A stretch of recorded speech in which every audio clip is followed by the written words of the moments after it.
rock stars, you know, with everything that they're doing. I had a chance to talk to them, and this is really going to be just about thinking outside the box.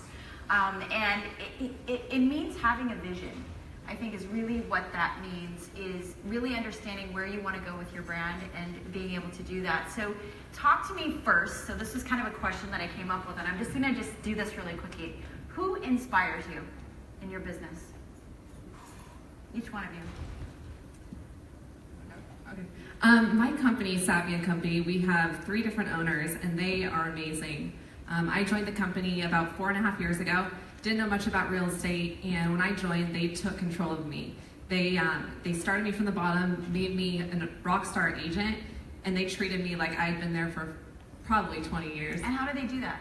So they handle all of our marketing. They tweet about us. They publish us all of our advertising methods and print, social media, everything. And they take care of us. Whatever we need, they make us feel like we're rock stars. That's awesome.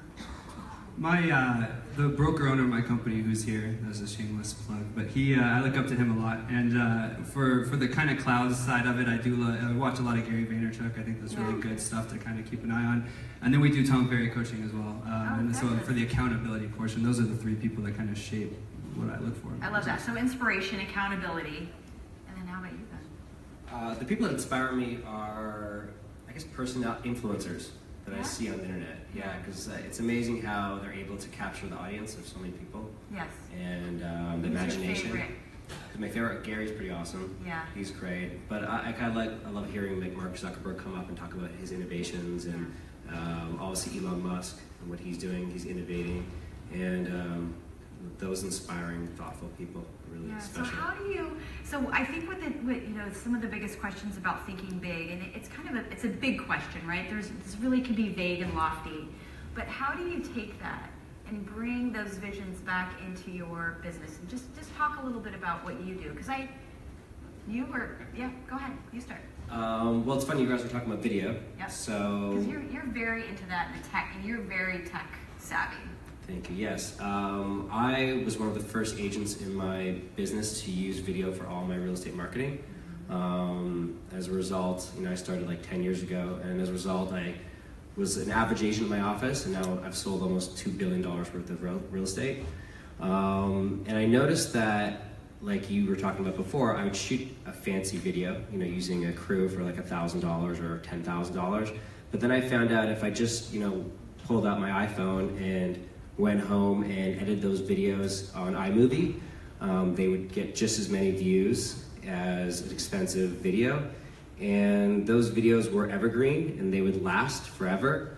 And there's a reason why 90% of all global internet traffic in 2016 will be from video. So that's really important, and that's the reason why my business exploded. Everyone knew who I was, right? So I went out there and I shot content about the neighborhoods that I lived in, that I work in, and I shot the micro neighborhoods, and I'd introduce those neighborhoods and the values.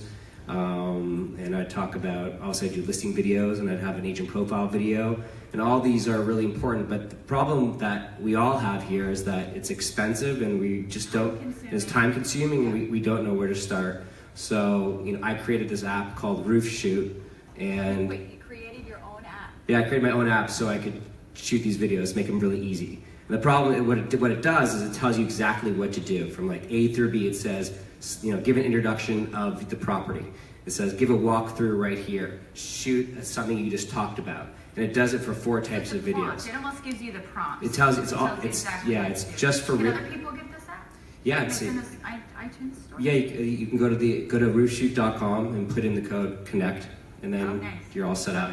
But it's awesome. You can just shoot tons of videos. That's what I do. So I shoot lots of neighborhood content. I shoot cool spots, which is like, Gary Vaynerchuk says the same thing, right? Be the mayor of your neighborhood, and talk about all the great restaurants, all the great schools, all the great parks. Yeah. So I shoot those neighborhood videos, and then they show up on Roof Shoot, and I can download them and I can push them to YouTube, which is the 2nd largest search engine on the planet, and then Google, which you can be on 500 million Google-approved websites, right? And then Instagram and Facebook, and it's just an awesome way to brand yourself. So it has 4 different templates. You can do your agent profile video, because every agent needs like a profile video. It just talks about who they are. and you have a testimonial inside that profile video. So you can shoot that profile video, and then you can do cool spot videos, which I talked about, and then neighborhood videos, and of course listing videos. So it's all real estate centric, and it's all to promote agents and their brand. So what I'm hearing is through video, you're creating momentum, but you're also being really consistent about that. So you have found something that's a strategy that you're working with. So find your strategy, be consistent, and be very focused with it, instead of sort of scattering yourself doing a bunch of different things. Yeah, because you could go door knock. You got a prospect, right? Yes. Now I don't work 20, 40 hours a week. I work 80 hours a week. Everyone else is home. I'm still at the office. You're hustling. I'm like hustling. I'm just like I'm working. But then you got to brand yourself, right? Right. And you can do flyers or bus benches. Say I'm the #1 person in the neighborhood. But if you shoot a video, use the roof shoot out because it makes it super easy. Then it's evergreen. And it lasts forever. Right? And people can like see you. So I'll go knock on 50 doors, or I'll shoot a video, and I'll reach thousands of people within minutes. Yeah, you kind of touched on it. I think consistent content marketing is the best thing you can do for your brand, period. Yes. I mean, it's something that if you're pretty and funny and you want to do video, great, do video. If you don't want to be on camera, write a blog, go to medium.com or LinkedIn and write. You can do something. Consistent content marketing is free. It gets you out to as many people as possible, and then you distribute it on your social and whatnot. But that's the best thing you can do. I mean, I took a transparent approach, so I did like a behind the scenes, this is a day in my life, and ask me anything type stuff on Facebook Live, which garnered a lot of traction. Facebook Live for the hyperlocal. But anything, even writing a blog, what is an EMD, and explain what the earnest money deposit is. It's not like in the old days where we were the gatekeepers of this information. We can be transparent, put it all out there for everybody, and let them find you.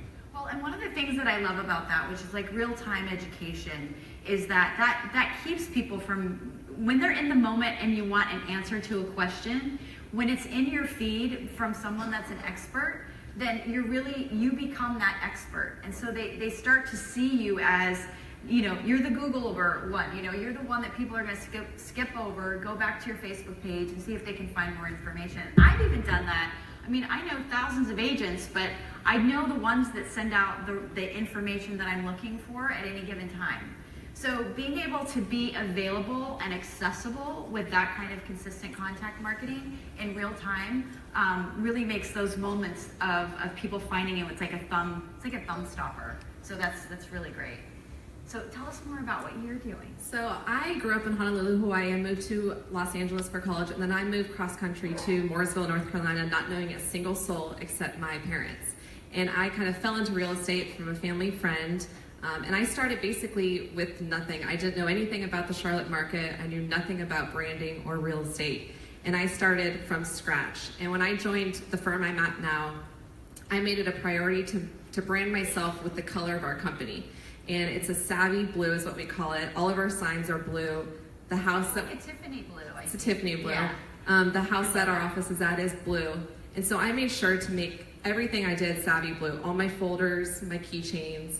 And then I started branding my closing gifts as savvy colors. So if they liked wine, I had wine made with savvy labeled, congratulations on your home.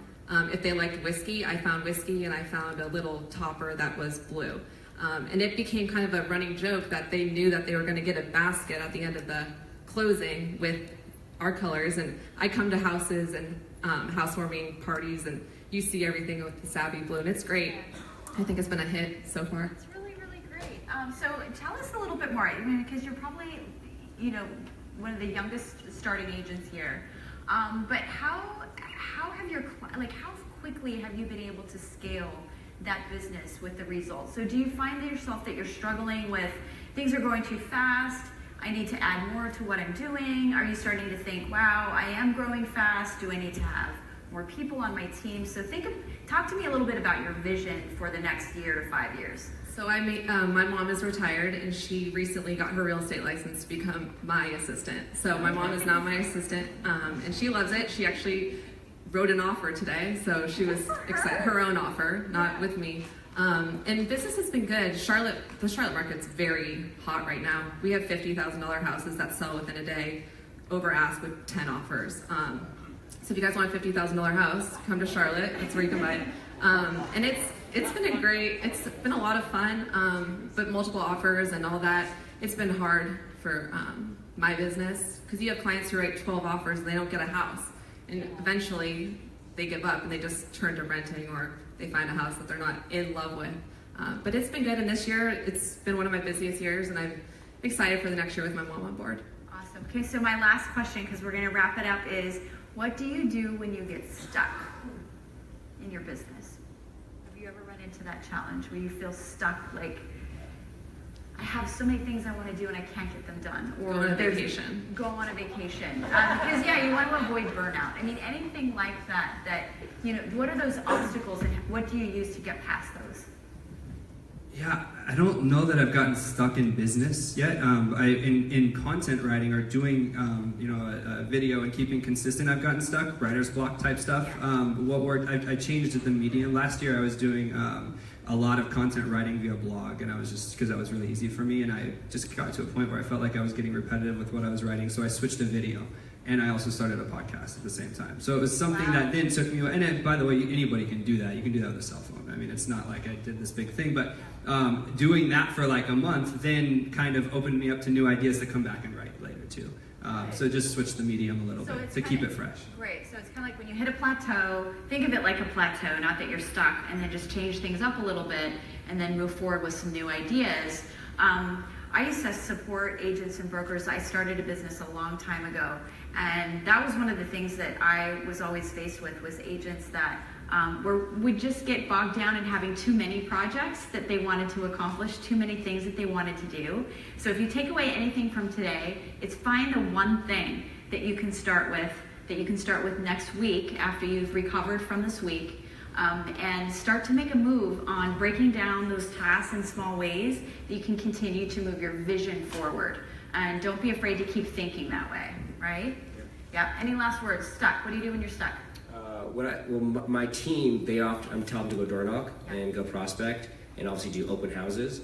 And sometimes it doesn't bring in enough business. So, like I said before, what I have them do, like, we don't have any new listings of my own. So I say, why don't you go shoot a video about an open house, and go up to that seller and say, hey, can I shoot this video about do you have a video? They'll say probably no. They should have one, right? And then they'll shoot that with them, and then they'll publish that and help them sell their house. And this shows that they give the opinion and value of property. So they're kind of, so more than just shooting other content about neighborhoods and cool spots, they can shoot open houses. So I help my team get unstuck by getting themselves out there and known, and they do that by shooting videos, with the app, and it's awesome. Yeah. Mm-hmm. Fabulous. Well, thank you so much, everyone, for joining us today. Go to happy hour now. Yes, we're so close to happy hour, you guys. Thank you very much.